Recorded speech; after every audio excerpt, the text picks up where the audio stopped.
akan hadir 7 Malaysian player abroad yang akan menambah kualiti dan juga membantu pasukan.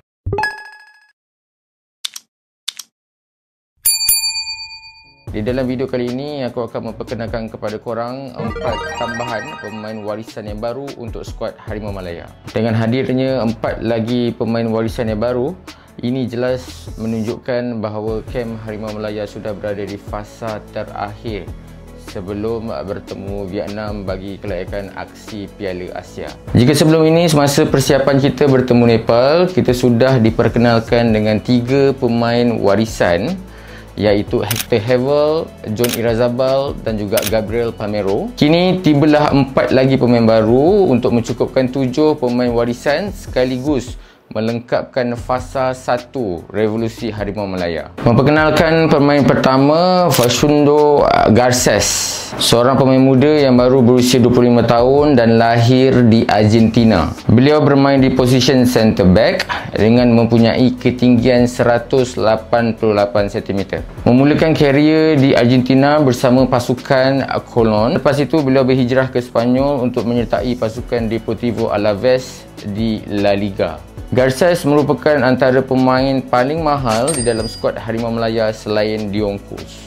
Pemain yang kedua, João Figueiredo yang berasal daripada Brazil. Pemain yang berumur 29 tahun ini merupakan seorang pemain forward. Sambil kita menantikan kehadiran Bergson untuk menjarung jersey Harimau Malaya, kita juga telah dikejutkan dengan tibanya seorang lagi pemain daripada Brazil. João Figueiredo memulakan karier beliau di Liga Brazil bersama pasukan Atlético Mineiro dan kini beliau bermain di Liga Turki bersama pasukan Istanbul Başakşehir. Dengan 77 penampilan dan 49 gol, jelas membuktikan pemain ini adalah seorang pemain forward yang bahaya. Kita teruskan dengan pemain seterusnya, iaitu Emmanuel Machuca, pemain muda yang baru berumur 25 tahun dan berasal daripada Argentina. Mempunyai kelajuan yang baik menjadikan pemain ini seorang winger yang berkualiti. Emmanuel Machuca memulakan karier beliau di San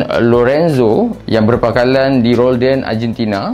Pada tahun 2020, Emmanuel Machuca baru memulakan karier sebagai pemain profesional untuk pasukan União Santa Fe. Dan kini Machuca beraksi di Liga Brazil bersama pasukan Fortaleza, namun dipinjamkan ke Vélez Sarsfield yang mana berpangkalan di Argentina sehingga hujung tahun ini. Dan pemain warisan yang terakhir adalah Rodrigo Holgado, pemain yang paling banyak mendapat kontroversi semenjak tularnya hasrat beliau yang menyatakan ingin menyertai pasukan Harimau Malaya.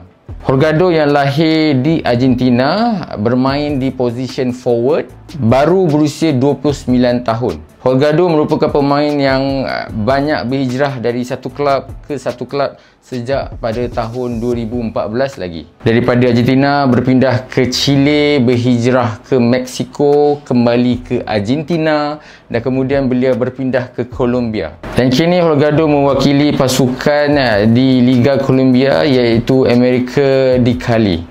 Dengan 17 gol di dalam 44 penampilan, Holgado merupakan antara penyerang yang dianggap baik di Liga Colombia. Sejak kisah beliau bakal menyertai pasukan Harimau Malaya, pihak media Colombia telah menzahirkan pelbagai reaksi.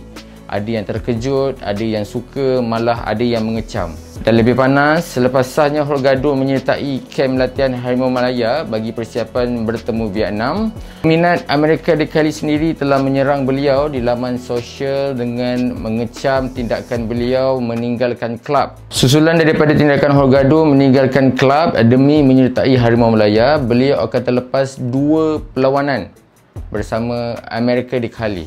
Ini menyebabkan para peminat kelab itu lebih berasa tidak puas hati dengan tindakan Holgado. Sekian, itu saja update 7 pemain warisan yang diperkatakan TMJ sejak daripada bulan Mac yang lalu, dan dikabarkan ke 7 pemain warisan ini sudah kita dapat saksikan bersama skuad Harimau Malaya di kem latihan bagi persiapan bertemu Vietnam. Kita juga turut dimaklumkan di antara 7 pemain warisan ini, ada di antara mereka yang akan berada di dalam first team semasa bertemu pasukan Vietnam. Dengan berita kemasukan pemain-pemain warisan ini, ada pelbagai reaksi dan respon daripada peminat Harimau Malaya sendiri. Apa-apa sekalipun, kita sama-sama saksikan perlawanan tersebut yang akan berlangsung pada 10 hari bulan 6 2025.